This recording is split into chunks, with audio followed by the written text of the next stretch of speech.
नमस्कार मंडळी. आजच्या गोष्टीचं नाव आहे मांजा. नायलॉन मांजा नको रे बाबा.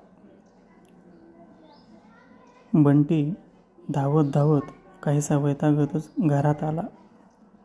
त्याच्याकडे पाहून तात्यांना काहीतरी बाहेर बिनसलं असावं याचा अंदाज आलेला होता. त्यांनी बंटीला विचारलं, अरे बाळा, काय झालंय? तू का तणफणलायस? तू काहीच बोलत नव्हता. चेहऱ्यावर त्याच्या काहीसा अपराध भाव होता आणि रागही होता. काय झालं सांगशील का? असं ते विचारत होते. तेवढ्यात दारातून काहीसं मंद पावलं टाकत थकलेला मोती मान खाली करून चालत येत होता. त्यांचं लक्ष मोत्याकडे गेलं आणि त्याच्या जबड्यातून पडणाऱ्या रक्ताच्या थेंबांकडेही गेलं आणि ते हादरलेच. अरे ह्याला झालं काय नेमकं? कुणी मारलं का? कुणी त्यावर घाव केलाय का त्यानं काही चुकीचं खाल्लं वगैरे प्रश्न तात्यांनी विचारले.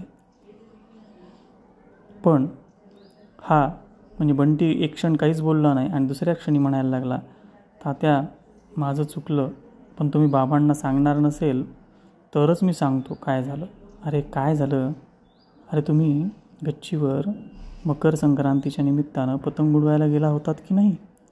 आणि हे काय भलतं सलतं? काय लागलंय त्याला? असं म्हणत त्यांनी काळजीपोटी आजीबाईच्या बटव्यातली काही औषधं मोत्याच्या तोंडाला लावली, जबड्याच्या एका भागाला लावली आणि त्याचं गळणारं रक्त काही क्षणातच थांबलं. मग तात्यासाहेबांना बरं वाटलं.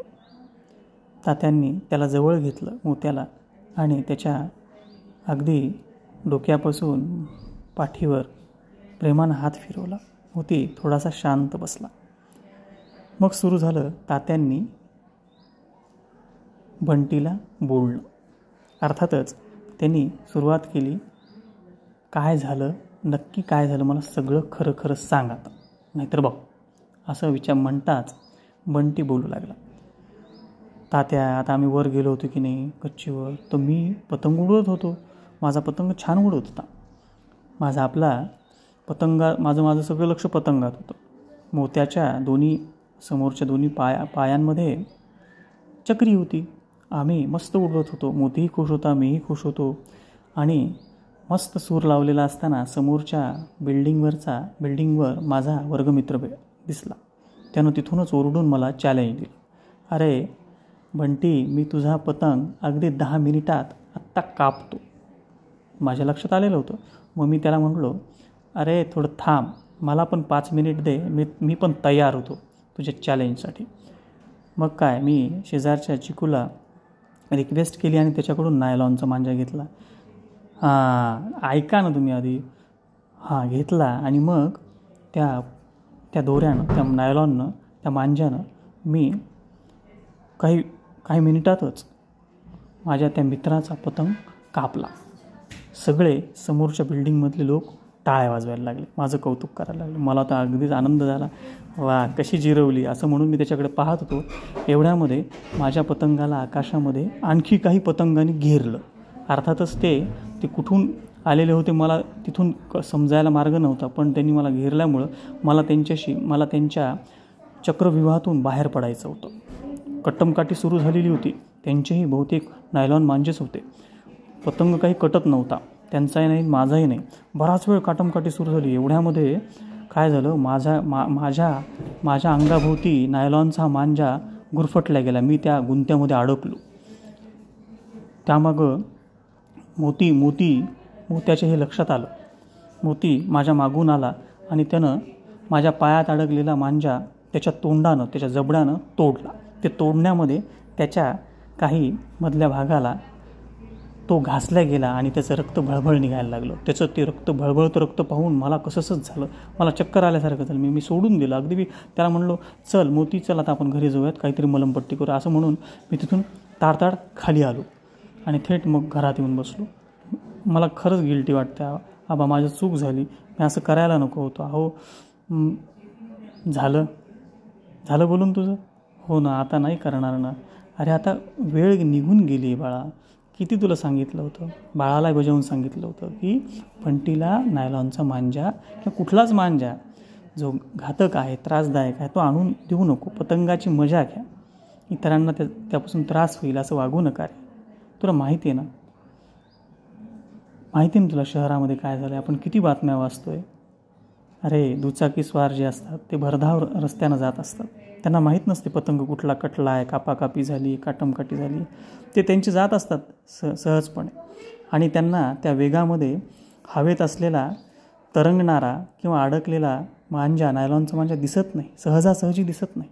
मग काय होतं, अनेक वेळा त्यांच्या गळ्याला तो लागतो, ते जखमी होतात, ICUपर्यंत जातात. अनेकांना अनेक अडचणी आलेल्या आहेत, अनेकांवर गुन्हे दाखल झालेत, अनेकांवर कारवाया झाल्यात.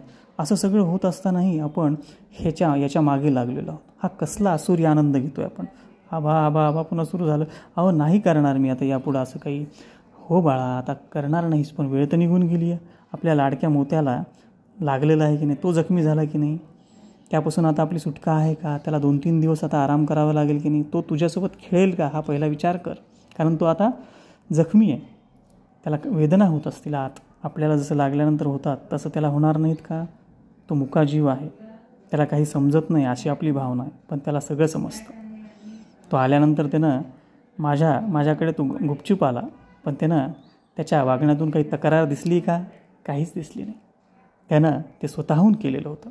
बघ, माणसापेक्षा किती शूर, किती प्रामाणिक, किती एकनिष्ठ. हो, तू माझा भाऊच आहे ना बा.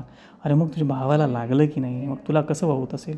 नाही, मी ठरवलं आता नाहीच, मी अजिबात नायलॉनचा मांजा वापरणार नाही. पुढल्या वर्षीसुद्धा आता खेळेल ना पतंग, त्याच्यामध्ये सुद्धा मी वापरणार नाही. माझ्या मित्रांनाही सांगेल नाही, आपण वापरायचं नाही, वापरूही द्यायचं नाही. शाबास, आता हा धडा तुला मिळालेला आहे. हे कायम आयुष्यभर लक्षात ठेव. आपल्या उत्सवापासून, आपल्या सणासुदीच्या काळामध्ये इतरांना त्रास होईल असं आपलं वर्तन असू नये, आहे की नाही. आपला पतंग उत्सव, आपली मकर संक्रांत याचा आपण आनंद घ्यावा, तो निकोप असावा. इतरांना त्यापासून त्रास होऊ नये, उलट इतरांना आपल्या आनंदात सहभागी करून घ्यावं. हो की नाही. हो ना बा, आता माझं चुकलं, मला लक्षात आलं. पण आता तुम्ही संध्याकाळी बाबांना मात्र अजिबात सांगायचं नाही. नाही सांगणार, पण यापुढं असं करशील ना तर पहिल्यांदा मी फोन करून सांगेन, लक्षात ठेव. आणि हे लपवणार नाही अजिबात. हो ना, हो ना आबा, असं तो बोलत होता. एवढ्यामध्ये बाळा म्हणजे त्यांचा मुलगा म्हणजेच बंटीचे वडील आलेले होते ऑफिसातून. बंटीच्या वडिलांना पाहताच मोती त्यांच्याकडे धावत गेला आणि पायात त्यांच्या घुटमळू लागला. काय आज काय मोती सरकार, आज आमच्यावर मेहरबानी दिसते. एरवी तुम्ही तात्यांच्या अवतीभोवती असता, आमच्यासोबत काय चाललं आहे आज, काय काय कुठला आनंद आहे. पण मोती काही बोलत नव्हता आणि असाच लाड करत तो धावायला लागला या खोलीतून त्या खोलीत. मग काय, हळूच तात्यांनी खून केली आणि बंटी त्याच्या मागे धावायला लागला. कोण पुढे पळतो, कोण पहिला नंबर येतो, कुणाचा नंबर येतो पहिला, मोती पहिला की बंटी पहिला, असं तात्या उत्साहानं बोलत होते. काही वेळात थोडंसं लक्ष गेलं बंटीच्या वडिलांचं त्या मोत्याच्या जखमीकडं. अरे मोत्याला काय लागलं आणि तुमचं लक्ष नाही का कुणाचं. तात्यांनी समजावलं. अरे त्याला थोडंसं खरचटलं आहे, पण आम्ही केली मलमपट्टी. बरं ठीक आहे, असं लागू देत जाऊ नकोस हां बेटा, असं म्हणून तो बाळा मोत्याच्या चेहऱ्याहून हात फिरवू लागला. तो थकलेला होता काहीसा. मग तात्या म्हणाले, अरे अरे अरे अरे बंटी, बस करा आता पळणं, तुमचा मॅरेथॉन थांबवा. तो थकलाय की नाही, त्याला थोडंसं लागलं पण आहे की नाही, येऊ दे त्याला जवळ येऊ दे, ये बटा माझ्याजवळ चल, असं म्हणून तात्यांनी मोत्याला जवळ घेतलं. तो पायापाशी बसला आणि मान हलवू लागला. सगळे त्याच्या मान हलवण्यामुळं हसत होते. काही वेळात त्यानं मान पायावर ठेवली आणि त्यानं डोळे मिटले. तो शांत झाला. तात्या त्याच्याकडे बघत होते आणि त्याच्या पाठीवरून हात फिरवत होते. तो आता बऱ्यापैकी झोपलेला होता, शांत. त्याच्या वेदना त्यानं निमूटपणे गिळल्या होत्या. कारण त्यानं वेदना दाखवल्या असत्या तर बंटीला त्याच्या वडिलांकडून चांगलाच मार बसला असता. म्हणजे त्याला प्रसाद मिळू नये असं मोत्याला मनापासून वाटत होतं जणू. बंटीलाही आता जाणवलं होतं. माणसापेक्षा हा मुकाजीव आपला खरोखरच भावासारखी काळजी घेतो. सुखदुःखात तो आपल्यासोबत असतो. प्रसंगी काही गोष्टी स्वतःच्या छातीवरही घेतो आणि आपलं रक्षण करतो. खरोखरच हा माझा लाडका भाऊ आहे, लाडका भाऊ.